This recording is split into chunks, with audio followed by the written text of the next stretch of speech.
नमस्कार दोस्तों, मैं हूं निशांत केसरी। ज्ञान ज्योति क्लासेस में आपका हार्दिक स्वागत है। दोस्तों, लगभग सभी प्रतियोगी परीक्षाओं में रीजनिंग यानी कि तर्क शक्ति से प्रश्न पूछे जाते हैं। रीजनिंग दो प्रकार के होते हैं, एक वर्बल रीजनिंग होता है और एक नॉन वर्बल रीजनिंग होता है। वर्बल रीजनिंग के अंतर्गत आज हम लोग कैलेंडर का अध्ययन करेंगे, क्योंकि कैलेंडर से संबंधित कई प्रकार के प्रश्न आपको परीक्षाओं में देखने को मिलता है, जो कि काफी महत्वपूर्ण हो जाता है। तो आइए हम लोग देखते हैं कैलेंडर क्या होता है और किस प्रकार से इसके प्रश्नों को हम लोग हल करते हैं। तो देखेंगे कैलेंडर क्या होता है। तो कैलेंडर के तहत हम लोग कुछ सामान्य जानकारियां आज हम लोग इकट्ठा करेंगे, चूंकि आपको पता भी होगा कि कैलेंडर के अंतर्गत दिन, सप्ताह, तिथि, महीना, वर्ष क्या होते हैं। फिर भी आज हम लोग थोड़ा सामान्य जानकारी ले लेंगे, क्योंकि इस जानकारी के माध्यम से आगे चलकर हम प्रश्नों को आसानी से हल कर सकते हैं। तो देखेंगे कैलेंडर अर्थात अंग्रेजी शब्द है। इसको देखेंगे, अगर अपने भाषा में हिंदी में बोलेंगे तो इनको पंचांग कहा जाता है। कैलेंडर को पंचांग कहते हैं। इसके तहत कैलेंडर होता क्या है, फिर कैलेंडर कहते किसे हैं। तो देखिए कैलेंडर क्या होता है। कैलेंडर होता है किसी वर्ष के दिन, सप्ताह, तिथि, महीना एवं वर्ष। कितने चीज? 5 चीज। देखिएगा 1 2 3 4 5, ठीक है। यानी कि दिन, सप्ताह, तिथि, महीना एवं वर्ष के, ठीक है, बीच पारस्परिक संबंध को, प्रत्येक का एक दूसरे से सहसंबंध होता है। तो इन संबंधों को प्रदर्शित करने वाले साधन को हम क्या कहते हैं? कैलेंडर कहते हैं। यानी कैलेंडर के तहत हम इन 5 प्रकार के साधनों का, आयामों का क्रमबद्ध रूप से हम लोग अध्ययन करते हैं, या फिर कह सकते हैं पारस्परिक संबंध होता है। तो देखेंगे उस संदर्भ में दिन क्या होते हैं। तो देखिएगा दिन क्या होता है। दिन एक सप्ताह के 7वें भाग होता है। सप्ताह में 7 दिन होता है। 7 दिन का 1/7, यानी कि प्रत्येक जो दिन जो होगा उसको हम दिन कहेंगे। दिन 7 अलग अलग नामों से जाना जाता है। आपको पता भी होगा, रविवार से लेकर शनिवार तक, तो, ठीक है, रविवार से लेकर शनिवार तक, रविवार, सोमवार, मंगलवार, बुधवार, गुरुवार, शुक्रवार, शनिवार, ये दिन के नाम होते हैं अलग अलग, ठीक है। अब बात करेंगे सप्ताह क्या होता है। तो सप्ताह देखिएगा, किसी महीना के चौथे भाग को सप्ताह कहते हैं। महीना में 30 दिन होता है, उस 30 दिन का हम चौथा भाग, यानी कि प्रत्येक 7 दिन होगा, तो इसको हम क्या बोलेंगे? सप्ताह बोलेंगे। और एक सप्ताह में कितने दिन? 7 दिन होते हैं। और एक महीना में कितने सप्ताह होते हैं? तो एक महीना में 4 सप्ताह होते हैं, ठीक है। तो अब बात करेंगे तिथि क्या होती है। तो देखिएगा तिथि क्या होती है। किसी महीने में 1 से लेकर, ठीक है, 1 से लेकर 28, 29, 30, 31, यही तो होता है। किसी महीना में 28 दिन लगता है, कोई 29 लगता है, कोई 30 लगता है, कोई 31 लगता है। तो ठीक है, 1 से लेकर 28, 29, 30, 31 तक के अंकों के द्वारा निरूपित अवधि को, अर्थात इन एक महीना में अंक में जो हम दिनों को, समयों को निरूपित करते हैं, तो उस निरूपित करने वाली तिथि को ही हम क्या बोलते हैं? तिथि बोलते हैं, ठीक है। अब बात करेंगे महीना क्या होता है। तो देखिएगा, किसी वर्ष के 12वें भाग को महीना कहते हैं। साल में कह सकते हैं 12 महीना होता है। 12 का प्रत्येक 1/12 जब कर देंगे तो एकक जो होगा वही हमारा क्या कहलाएगा? महीना होगा। और एक सप्ताह कह सकते हैं कि एक महीना में 4 सप्ताह होते हैं, ठीक है। और बात करेंगे कि पूरे वर्ष में कितने महीना होते हैं। तो पूरे वर्ष में 12 माह होते हैं। तो देखिएगा यहाँ पर वर्ष क्या होता है। तो वर्ष क्या होता है कि 12 महीनों की संयुक्त अवधि को वर्ष बोलते हैं। एक महीना करके अगर 12 माह हो जाएगा तो इन 12 माह के जो संयुक्त अवधि बनेगी, अवधि मतलब समय काल, ठीक है, तो संयुक्त रूप से उसको हम वर्ष बोलेंगे। वर्ष 2 प्रकार के होते हैं। देखिएगा वर्ष 2 प्रकार के, एक साधारण वर्ष होता है और एक लीप वर्ष होता है, ठीक है। साधारण वर्ष और लीप वर्ष। साधारण वर्ष क्या होता है, लीप वर्ष क्या होता है, इसकी जानकारी होना आवश्यक है। देखिएगा साधारण वर्ष किसे कहते हैं? ऐसे वर्ष जो, ठीक है, ऐसे वर्ष जो 4 से पूर्णतः विभाजित नहीं होता है। याद रखिएगा, ऐसे वर्ष जो 4 से पूर्णतः मतलब पूरी तरह से विभाजित नहीं होता है, वह साधारण वर्ष कहे जाते हैं, ठीक है। तथा ऐसी शताब्दी वर्ष जो 400 से पूर्णतः विभाजित नहीं होता है। वर्ष कहेगा तो 4 से विभाजित न हो, और शताब्दी कहेगा तो 400 से पूर्णतः विभाजित नहीं होता है। तो ऐसे वर्ष को हम साधारण वर्ष के नाम से जानते हैं, ठीक है। तो साधारण वर्ष को पहचानने का आसान तरीका यही है, यदि हम उसको अंतिम 2 वर्ष को 4 से विभाजित करते हैं, अगर विभाजित नहीं होता है तो वह साधारण वर्ष कहे जाते हैं, ठीक है। और अगर शताब्दी वर्ष कहेगा तो शताब्दी वर्ष को 400 से भाग लगाया जाता है। यदि 400 से पूरी तरह से विभाजित नहीं होता है तो वह शताब्दी वर्ष कहलाता है, ठीक है। देखेंगे साधारण वर्ष में, ठीक है, साधारण वर्ष में कुल 365 दिन होता है। जो साधारण वर्ष होगा, जो साल साधारण वर्ष होगा, ठीक है, वह 365 दिन का होगा। 365 दिन को यदि सप्ताह में हम विभाजित करेंगे तो 52 सप्ताह एक दिन, 52 में 7 से गुना कीजिएगा तो 364 होगा, प्लस एक दिन क्या हो जाएगा, अतिरिक्त दिन होते हैं, तो 52 सप्ताह एक दिन। ठीक है, अब पहचान करेंगे कुछ उदाहरण के माध्यम से। यहाँ पे एक वर्ष दिया है 1925। क्या 1925 एक साधारण वर्ष है? इसकी जांच हम कैसे करेंगे? तो अंतिम के दो अंक अर्थात 25 का विभाजित करेंगे 4 से। क्या यह 25 4 से विभाजित हो जाएगा? नहीं हो रहा है पूरी तरह से, अर्थात यह साधारण वर्ष हो जाएगा। 1937 में अंतिम का दो अंक लेंगे 37, 37 को 4 से विभाजित करिएगा तो 4 से वह विभाजित नहीं होगा, इसलिए यह साधारण वर्ष होगा। ठीक है, 1998 में 98 को 4 से यदि विभाजित करते हैं तो ये पूरी तरह से नहीं कटेगा, इसलिए यह साधारण वर्ष हो जाएगा। 2015 में 15 4 से विभाजित नहीं है, इसलिए यह साधारण वर्ष है। अब देखेंगे 1700, 1800, 2100, 2200, 2400, 1300, 1500, इस तरह से जो होते हैं शताब्दी वर्ष कहे जाते हैं। तो इसकी जांच हम कैसे करते हैं कि साधारण शताब्दी है या नहीं है? तो देखिएगा, साधारण शताब्दी वर्ष कहेंगे 400 से विभाजित अगर नहीं होगा तो क्या 1700 400 से विभाजित है? नहीं है। ठीक है, इसलिए साधारण वर्ष ये भी हो जाएगा। 1800 जो भी होगा वो 400 से विभाजित नहीं है, शताब्दी वर्ष ये होगा, ये साधारण वर्ष हो जाएगा। ठीक है, 2100 400 से विभाजित नहीं होगा, इसलिए ये साधारण वर्ष कहे जाएंगे। ठीक है, साधारण वर्ष समझने का आसान तरीका यही है। अब बात करेंगे हम लीप वर्ष क्या होता है। देखिएगा, लीप वर्ष क्या होता है कि ऐसे वर्ष जो 4 से पूर्णतः विभाजित हो जाते हैं। ठीक है, 4 से पूरी तरह से विभाजित हो जाते हैं तो वह वर्ष लीप वर्ष कहलाता है। साथ ही साथ ऐसी शताब्दी जो 400 से पूरी तरह से विभाजित हो जाती है वह शताब्दी लीप वर्ष शताब्दी के नाम से जानते हैं। तो कैसे इसकी पहचान हम करेंगे? तो देखिएगा, लीप वर्ष में कुल 366 दिन का होता है। एक दिन क्या होता है, साधारण वर्ष की अपेक्षाकृत लीप वर्ष में एक दिन की बढ़ोतरी हो जाती है, अर्थात 366 दिन का हो जाता है। अगर इसमें बात करेंगे सप्ताह की तो उतना ही सप्ताह होगा, 52 सप्ताह का 52 सप्ताह,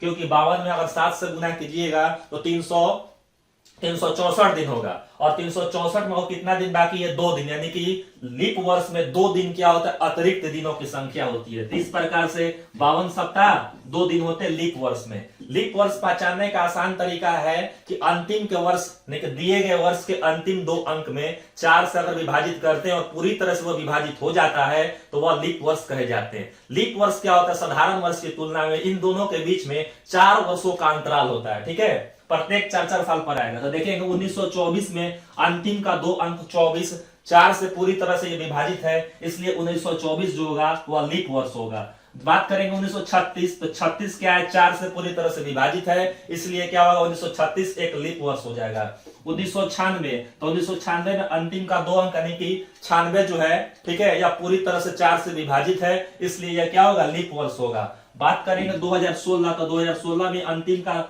2 अंक 16 जो है, ठीक है, 16 जो है 4 से पूरी तरह से विभाजित है, इसलिए 2016 एक लीप वर्ष हो जाएगा। बात करेंगे 2020, तो 2020 में अंतिम का जो 2 अंक 20 जो होगा वह 4 से पूरी तरह से विभाजित है, इसलिए यह लीप वर्ष है। अब देखिएगा, लीप वर्ष के तहत हम लोग देखेंगे शताब्दी लीप वर्ष।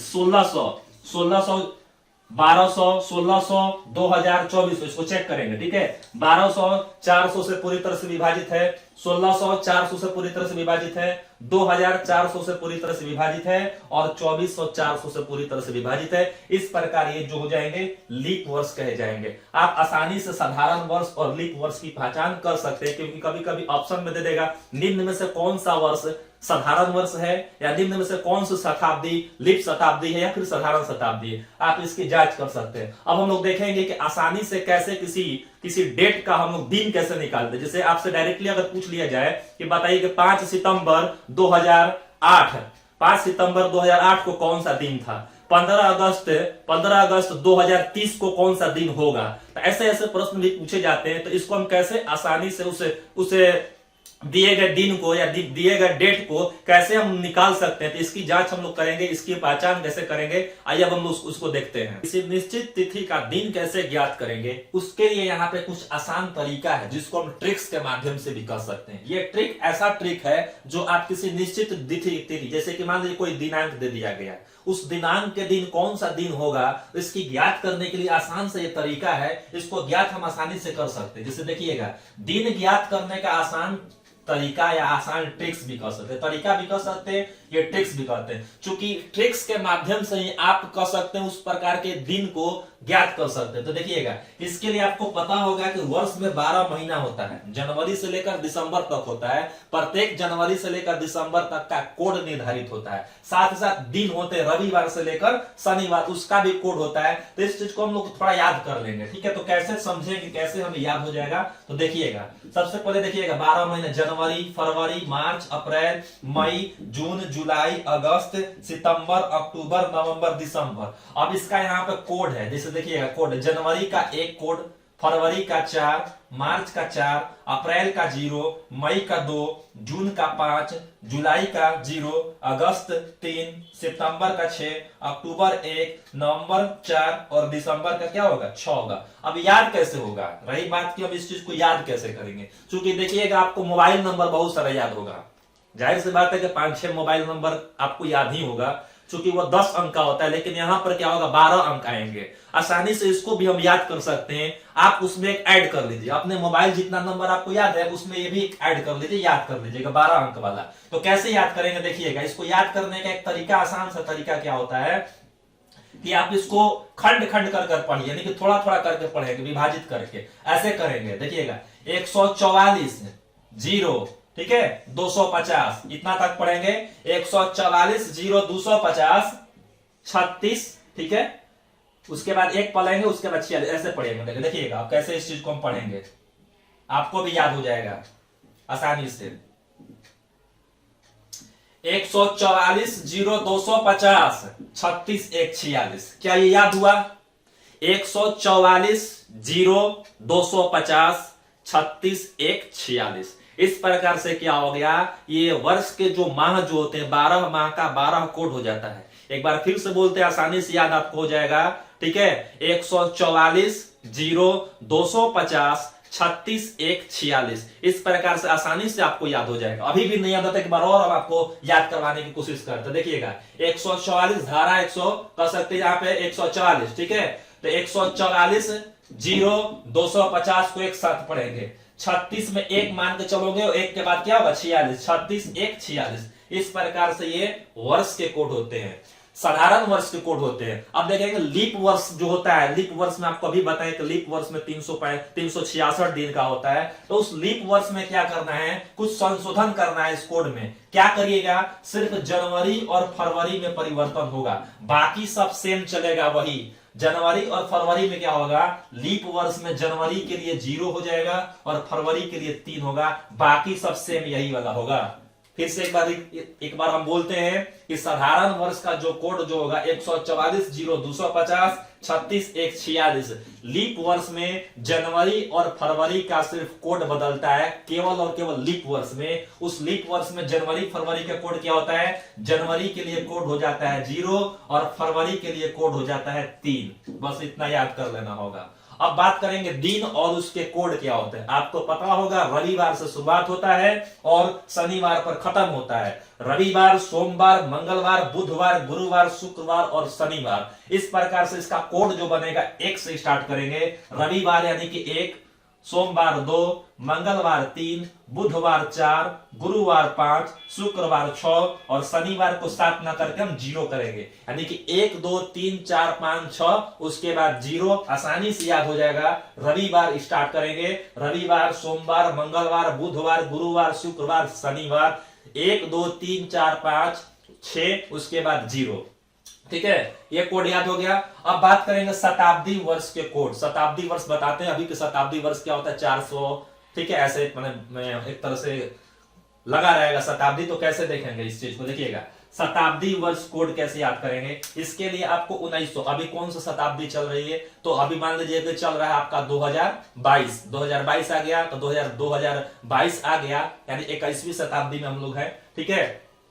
देखिएगा, ये जो होगा 1900, 1800, 1700, 1600 और 1900 के नीचे 2000, 2100, 2200, 2300। आपको मिडिल का याद पहले करना होगा, 1900 का 0। अब इसमें क्या करना, 0 2 4 6, यही चीज 0246, 4 अंक आपको याद करना होगा, 4 नंबर, ठीक है। कौन कौन? 0246। 1900 का जो कोड जो होगा वह 0 होगा, और 1900 के जब पीछे की तरफ हम जाएंगे 1800, 1700, 1600, 1500 ऐसे जाएंगे तो आपको 246, उसके बाद मान लीजिए अगर 1500 का पूछे तो 1500 का क्या होगा? 1500 का फिर अब 0 से स्टार्ट होगा, फिर 00246 ऐसे बढ़ते जाएगा, ठीक है। अब 1900 का अगर नीचे की तरफ जाएंगे, 1900 के आगे बढ़ेंगे, जैसे कि 2000, 2100, 2200, 2300, तो इसके लिए क्या होगा? इसमें प्लस करेंगे, देखिएगा 06420, पीछे की तरफ जाएंगे, मान लीजिएगा 2300 का 0 है तो 2400 का क्या होगा?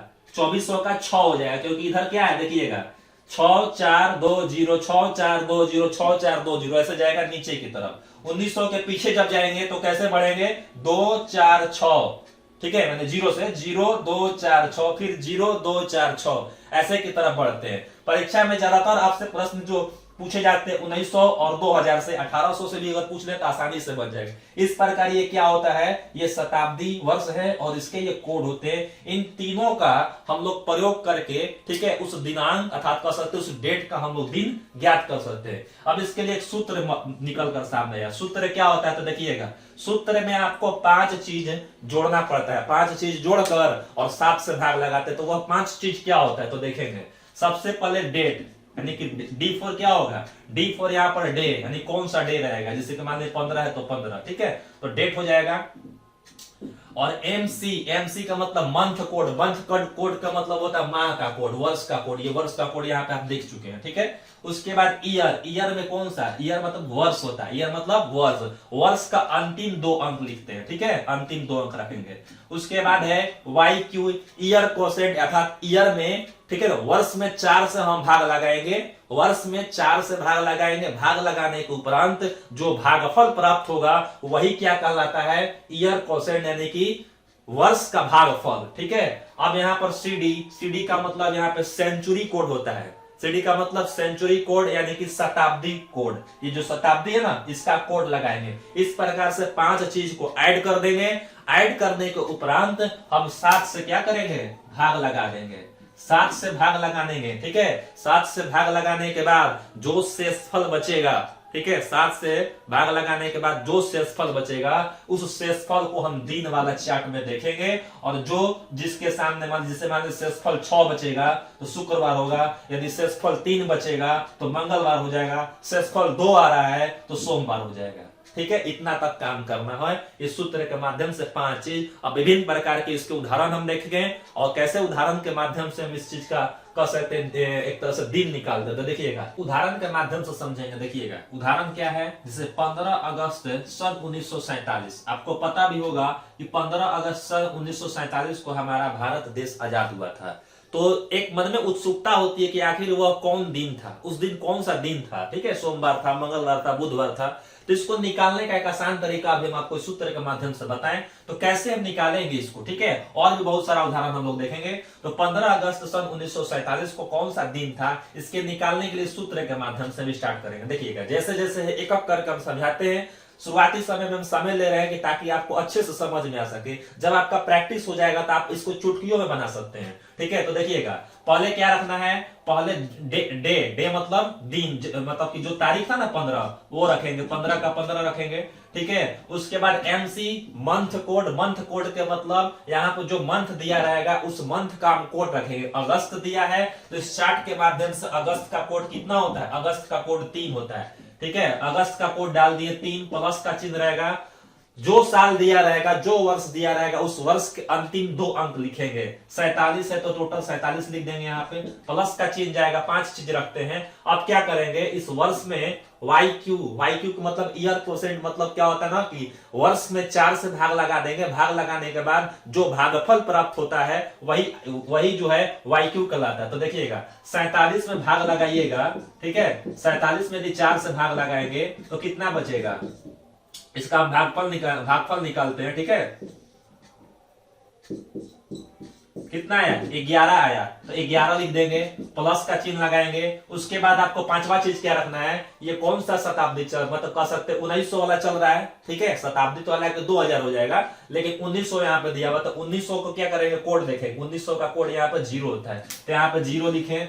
अब क्या करेंगे, सबको जोड़कर 7 से हमको क्या लगाना होता है, भाग करना होता है, तो 7 से भाग लगाएंगे। भाग लगाने के बाद जो शेषफल प्राप्त होगा उस शेषफल को हम इस दिन वाले चार्ट में देखेंगे, जोड़ेंगे सबको, ठीक है। तो देखिए 1 7 8 8 3 11 11 5 कितना होता है, 11 5 16 को 6 हासिल 1, ठीक है। उसके बाद 1 4 5 5 1 6 6 1 7 76 76 बटा 7। शेषफल आप बताइए इसमें शेषफल कितना निकला है, 7 दही 70, शेषफल 6 हो जाएगा, ठीक है ना। शेषफल कितना होगा, शेषफल 6 होगा। अब बताइए कि 6 इसमें कितना आ रहा है, 6 का कोड क्या है, 6 यहाँ पर है, 6 का क्या हो रहा है, शुक्रवार, अर्थात ये क्या हो जाएगा, उस दिन फ्राइडे पड़ा था, अर्थात शुक्रवार 15 अगस्त सन 1947 को शुक्रवार था। इस तरह से हम निकाल दें। अब बाकी थोड़ा तेजी से हम निकाल लेंगे, कैसे, तो देखिएगा 16 दिसंबर 1971 को, ठीक है, क्या हुआ था इस दिन भी आपको पता होगा, भारत और पाकिस्तान के बीच 1971 में युद्ध भी लड़ा गया था।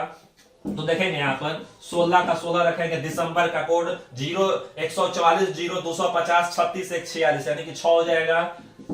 उसके बाद 71 का 71 रखेंगे, ठीक है, 4 से भाग लगाएंगे, 17 चौका 68, इसमें क्या आ जाएगा 17 हो जाएगा, आप भाग लगा लीजिएगा, ठीक है। उसके बाद क्या होगा, यहाँ पर रखेंगे 1900 वाला है, तो 1900 का 0 कोड होता है, सबको ऐड करके 7 से भाग लगा देंगे, सबको हम जोड़ रहे हैं, 7 1 8 8 6 14 14 6 20 0 हासिल 1, ठीक है, 1 7 8 8 1 9 9 9 2 11 110 बटा 7 कितना होगा इसका शेषफल, भाग लगा देंगे। भाग लगाने के बाद जो शेषफल प्राप्त होगा वो क्या करेंगे, चार्ट में देखेंगे, 110 का भाग लगा लेंगे। अगर डायरेक्टली आपको आता है तो आप डायरेक्ट कीजिए, नहीं आता है तो कोई बात नहीं, 7 5 35, ठीक है। देखिए 5 आ गया, शेषफल हो गया 5, शेष कितना आया, शेषफल 5 आया। अब इस 5 का हम क्या करेंगे, दिन वाले चार्ट में देखेंगे, 5 कहा या 5 यहाँ पे, यानी गुरुवार। देखिए उस दिन क्या पड़ा था, उस दिन गुरुवार यानी कि थर्सडे था, ठीक है, 16 दिसंबर 1971 को गुरुवार था।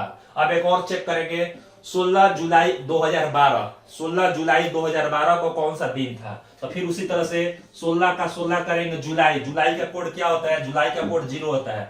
आप इसको अपने उंगली पर 12 कर लीजिएगा, ठीक है, 144 0 250 36 146 इस तरह से कर लेंगे, ठीक है, परीक्षा भवन में। तो 16 हो गया, जुलाई का कोड 0 हो गया, 12 का 12 लिखेंगे, 12 में कितना से भाग लगाना है, 4 से भाग लगाना है, लिखना फिर क्या है, आपको भागफल लिखना है, तो 4 3 12 3 हो जाएगा यहाँ पर, ठीक है। अब देखिए यहाँ पे 2000 चल रहा है, तो 2000 का 6 होता है, 2000 का 6 होता है, तो 6 लिख देंगे, 7 से भाग लगाएंगे, भाग लगाने के बाद सबको जोड़ देंगे, देखिएगा 6 3 9 9 9 2 11 11 6 कितना होता है, 11 6 17 के साथ हासिल 1, ठीक है, 1 1 2 1 3 37 बट्टा क्या कर देंगे 7 7 5 35, 2 शेष आया, 2 शेष के मतलब सोमवार, क्या हुआ 2 शेष आया ना, 2 शेष का मतलब यहाँ पे आया आपका सोमवार, सोमवार का मतलब मंडे, मंडे उस दिन पड़ा था। ठीक उसी प्रकार से अब देखेंगे 15 अगस्त 2025, देखिएगा अभी 2022 चल रहा है लेकिन हम लोग 2025 का डेट निकालेंगे, कैसे, तो 15 अगस्त 2025 को कौन सा दिन था, ऐसे ही आपका परीक्षा में पूछ सकता है। तो देखेंगे 15 का 15 लिखेंगे, अगस्त का कोड कितना होता है आप याद कर लीजिएगा, अगस्त का कोड 3 होता है, ठीक है, अगस्त का कोड 3 हो जाएगा। 25 का यहाँ पे 25 लिखेंगे, 25 में 4 से भाग लगाएंगे, 4 छक्का 24 यानी कि 6 हो जाएगा यहाँ पर, ठीक है 6। उसके बाद 2000 का कोड जो होता है 6 होता है, सबको क्या कर देंगे, जोड़ देंगे, जोड़ने के बाद 7 से भाग लगाएंगे, 6 6 12 12 5 17 17 3 20 20 5 25 25 की 5 हासिल 2 2 और 2 1 3 3 2 5 यानी कि 55 हो जाएगा, 55 बटा 7, ठीक है। अब देखिएगा इसका निकालना क्या है, 7 से भाग लगाने के बाद शेषफल 7 7 49 यानी कितना बच जाएगा, उसमें 6 बच जाएगा, शेषफल 6 हो गया। तो शेषफल जब 6 हो गया तो 6 का कोड क्या हो रहा है, शुक्रवार हो रहा है। अर्थात उस दिन क्या होगा, उस दिन आपका फ्राइडे पड़ेगा। क्या ये बात समझ में आई? कैसे हम निकालेंगे? 5 चीज ऐड करना है। पहला चीज क्या करना है, आपको जो तारीख दिया है, दिन जो डेट दिया उस डेट को डालेंगे। दूसरा एमसी मंथ कोड रखेंगे। तीसरा क्या रखेंगे, जो साल दिया रहेगा उस साल का अंतिम 2 अंक आपको रखना होगा, ठीक है। उसके बाद उस अंक में यानी कि साल के अंतिम 2 अंक में हम भाग लगाएंगे 4 से। 4 से भाग लगाने के उपरांत जो आपको भागफल प्राप्त होगा उस भागफल को लिखना होगा। उसके बाद हम क्या करेंगे, सीडी यानी कि सेंचुरी कोड लगा देंगे, 7 से भाग लगाएंगे। उसके बाद जो शेषफल प्राप्त होगा उस शेषफल को आपको ये दिन वाले चार्ट में दिन वाले कोड के साथ मैच करके वह दिन आपका हो जाएगा, ठीक है। तो इस प्रकार से हो गया। और भी हम कई प्रकार के इसके उदाहरण और भी 2-3 उदाहरण लेते हैं, तो उस चीज को आइए देखते हैं। अन्य उदाहरण में 10 मई 1857 है, तो देखिएगा 10 मई 1857, 10 लिखेंगे, मई का कोड जो 2 होता है, 57 लिखेंगे अंतिम वर्ष, इसमें 4 से भाग लगाएंगे यानी कि हो जाएगा 14, 14 का 56, 14 हो जाएगा। उसके बाद क्या रखना है हमको, 1800 का शताब्दी, 5 चीज हो गया। 1800 का कितना होता है, 1900 के ऊपर जाएगा तो 2 हो जाएगा यहाँ पर, ठीक है। तो 2 सबको जोड़कर हम 7 से भाग लगाएंगे, तो जोड़ते हैं यहाँ पर 2 4 2 4 6 6 7 13 13 2 15 15 5 हासिल 1, ठीक है, 1 और 5 6 6 1 7 7 1 8, 85/7। अगर इसको आप 7 से भाग लगाइएगा तो 7 84, 1 शेष बचेगा। जब 1 शेष बचेगा अर्थात कौन सा होगा, रविवार होगा, ठीक है। ये हो जाएगा आपका संडे। कब, 10 मई 1857 जो कि आपका स्वतंत्रता संग्राम हुआ था, उस दिन रविवार पड़ा हुआ था। अब बात करेंगे 12 जनवरी 2000 कौन सा, यदि जनवरी और फरवरी दिया रहेगा तो सबसे पहले आपको क्या चेक करना होगा कि वो लीप वर्ष है या नहीं। 2000 जो है वो शताब्दी कैसी है, तो लीप वर्ष है। तो आपको बताएं कि लीप वर्ष में क्या होता है, जनवरी और फरवरी का कोड बदल जाता है। जनवरी का कोड हो जाता है क्या, जनवरी का कोड 0 हो जाता है, जबकि फरवरी का कोड 3 हो जाता है। ये जो है 2000 जनवरी है, तो सबसे पहले 12 लिखेंगे। जनवरी का कोड यहाँ पर 1 ना होकर क्या रखेंगे, 0 रखेंगे, ठीक है। उसके बाद अंतिम का 2, अंतिम 2 डबल 0 है तो 1 0 डाल देंगे। इसमें हम 4 से भाग लगाएंगे तो क्या प्राप्त होगा, 0 प्राप्त होगा। और 2000 का जो शताब्दी कोड जो होता है वह 6 होता है, तो 6 कर देंगे। सबको क्या करेंगे, जोड़कर 7 से भाग लगाएंगे। तो देखिएगा इसमें जोड़ेंगे 12 6 18 हो जाएगा, 18/7 यानी कि 7 दूनी 14, 4 इसका शेषफल बचेगा। तो जब 4 शेषफल बचेगा तो 4 पर कौन आता है, बुधवार आता है, अर्थात उस दिन क्या पड़ेगा, बुधवार, ठीक है।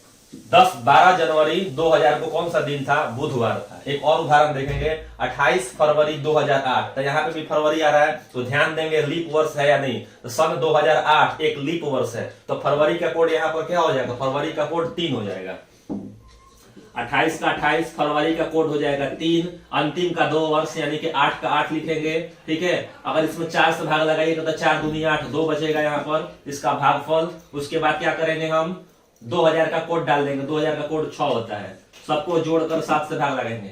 6 2 8 8 8 16 16 3 19 और 19 8 कितना होता है, 27, 27 के साथ हासिल 2, ठीक है, 2 2 4, ठीक है, 47, 47/7 कर देंगे तो कितना बचेगा, ठीक है। तो देख लेंगे 7 6 42, 5 बचेगा यहाँ पर। तो 5 यदि आपका शेषफल बचा, ठीक है, तो 5 जब बच जाएगा तो 5 का कोड क्या होता है, गुरुवार होता है, अर्थात उस दिन कौन सा पड़ेगा, आप गुरुवार लिख सकते हैं। आप अपने फिंगर पे याद कर सकते हैं इस चीज को। अब 10 मई 2028 को, 10 मई 2028 को जनवरी फरवरी में ही सिर्फ आपको ध्यान देना हो लीप वर्ष है या नहीं, बाकी किसी में ध्यान नहीं देना है। तो 10 मई 2028, 10 का 10, मई का कोड क्या होता है, 2 होता है, 28 लिखेंगे। 28 में 4 से भाग लगाएंगे, 4 7 28, 7 बार में हो जाएगा, ठीक है, प्लस। और उसके बाद क्या कर रहा है हमको, 2000 है तो 2000 का क्या होता है, शताब्दी कोड 7 होता है। इस चीज को जोड़ेंगे, देखिएगा जोड़ेंगे तो 7 7 6 13 13 8 21 21 2 23 23 के 3 हासिल 2 कर देंगे। उसके बाद यहाँ पर क्या कितना, 2 2 3 3 2 5 53, ठीक है, 53/7। अगर इसमें 7 से भाग लगेगा तो शेषफल कितना प्राप्त होगा, तो यहाँ पर देखिए 7 7 49 यानी 4 बचेगा, ठीक है, 4 बच गया। तो 4 का कोड क्या होता है, तो 4 का कोड देखिएगा बुधवार, अर्थात इस दिन क्या पड़ा था, इस दिन आपका पड़े था बुधवार। इस प्रकार से आप कई प्रकार के उदाहरण को लेकर आप बना सकते हैं, इस चार्ट के माध्यम से आसानी से निकल जाएगा। अब हम लोग कैलेंडर के अंतर्गत कुछ अन्य बातें की जानकारी इकट्ठा करते हैं।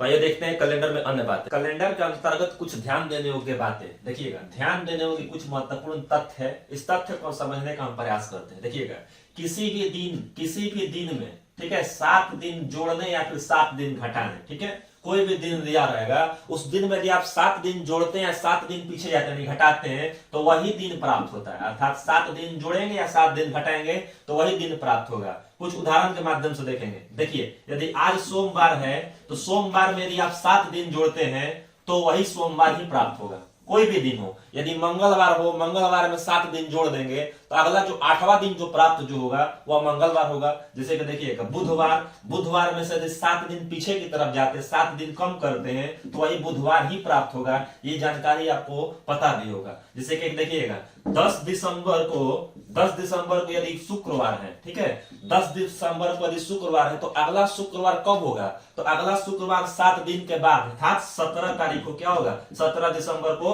शुक्रवार होगा, ठीक है। और इस प्रकार से यहाँ पे देख लीजिएगा 1, 8, 15, 7, 22 सब में 7 ऐड किया हुआ है। 1 में 7 जोड़ेंगे 8, 8 में 7 जोड़ेंगे 15, 15 में 7 जोड़ेंगे 22, 22 में 7 जोड़ेंगे 29। इसका मतलब ये होता है यदि किसी महीना का कोई पहला जो तारीख जो है जिस दिन से शुरुआत होगा, मान लीजिएगा पहला तारीख जो है मंगलवार से शुरुआत होता है, 8 तारीख भी मंगलवार, 15 तारीख भी मंगलवार, 22 तारीख भी मंगलवार और 29 तारीख भी मंगलवार होगा। इस प्रकार से चलते हैं, किसी भी आप डेट को लेकर कर सकते हैं, ठीक है।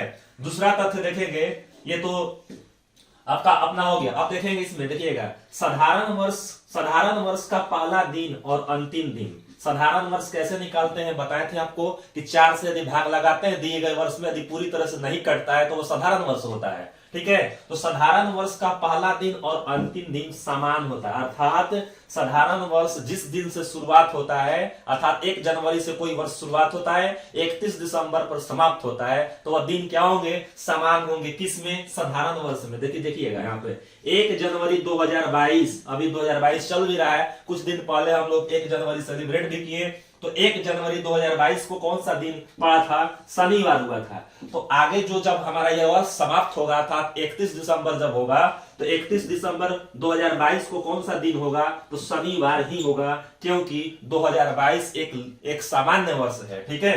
तो 1 जनवरी 2022, 31 दिसंबर 2022, ठीक है, दोनों शनिवार सेम चलेगा। किसमें, साधारण वर्ष में। कोई भी साधारण वर्ष हो, दिन की शुरुआत अर्थात उस वर्ष की शुरुआत जिस दिन से होगी उसी दिन से उस वर्ष की समाप्त भी होगी साधारण वर्ष में। लेकिन लीप वर्ष में ऐसा नहीं होता। लीप वर्ष में क्या होता है कि लीप वर्ष में पहले दिन की तुलना में 1 दिन बढ़ जाता है, ठीक है। लीप वर्ष में आपको 1 दिन बढ़ा देना होगा। कैसे, तो देखेंगे 1 जनवरी 2020, चूंकि 2020 एक कैसा है, एक लीप वर्ष है, क्योंकि यहाँ पे 20 आ रहा है, 4 से पूरी तरह से विभाजित है, इसलिए 2020 एक लीप वर्ष है। तो 1 जनवरी 2020 को कौन सा दिन पड़ा था, बुधवार पड़ा था। तो इसी साल का अंतिम दिन अर्थात 31 दिसंबर, ठीक है, 31 दिसंबर 2020 जो होगा, बुधवार में कितना दिन बढ़ाएंगे, 1 दिन बढ़ाएंगे, तो बुध के बाद बृहस्पति अर्थात कह सकते गुरुवार होगा, ठीक है। तो इस प्रकार से क्या हो रहा है कि लीप वर्ष में आपको 1 दिन बढ़ा देना है, साधारण वर्ष में सेम टू सेम रहेगा, ठीक। अब देखेंगे अगला तथ्य क्या कहता है। साधारण क्रमागत वर्षों में, क्रमागत का मतलब लगातार होता है, ठीक है।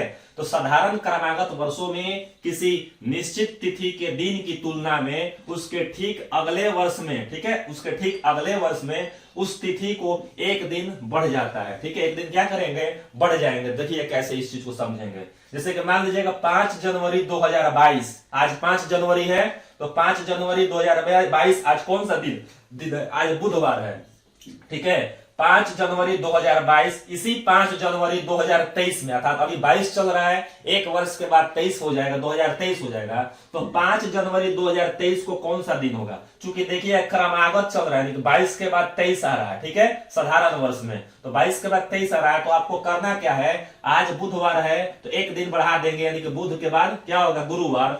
अगला जो आपका 5 जनवरी 2023 जो आएगा वह गुरुवार पड़ेगा। इस प्रकार से हम आसानी से इस चीज को समझ सकते हैं। अब देखेंगे लीप वर्ष जब रहेगा तो क्या करेंगे। क्रमागत लीप वर्ष अर्थात अगला वर्ष यदि लीप वर्ष आ जाए तो किसी निश्चित तिथि का दिन के पहले वर्ष की तुलना में, ठीक है, इसमें 2 दिन आपको बढ़ा देना होगा। इसमें क्या करेंगे, 2 दिन बढ़ाएंगे। जैसे कि देखिएगा उदाहरण के माध्यम से 10 दिसंबर 2019 को, ठीक है, 10 दिसंबर 2019 को मंगलवार पड़ा था, ठीक है। तो 19 के बाद 20 क्या है, 20 एक लीप वर्ष है। तो 10 दिसंबर 2020 को मंगलवार में 2 दिन ऐड कर देंगे, 2 दिन जोड़ देंगे तो गुरुवार प्राप्त होगा। अर्थात लीप वर्ष जब बढ़ेगा आगे तो 2 दिन बढ़ाना है आपको, साधारण से साधारण जा रहा है तो 1 दिन बढ़ा देना है। इस प्रकार से हमने कैलेंडर के अध्याय में बहुत सारी जानकारी इकट्ठा किए। आप इस जानकारी के माध्यम से, प्रैक्टिस सेट के माध्यम से कई प्रकार के प्रश्नों को आप हल कर सकते हैं। अगले वीडियो में हम लोग रीजनिंग से संबंधित कुछ अन्य तथ्यों का अध्ययन करेंगे। आज के लिए इतना ही रहेगा। बहुत बहुत धन्यवाद।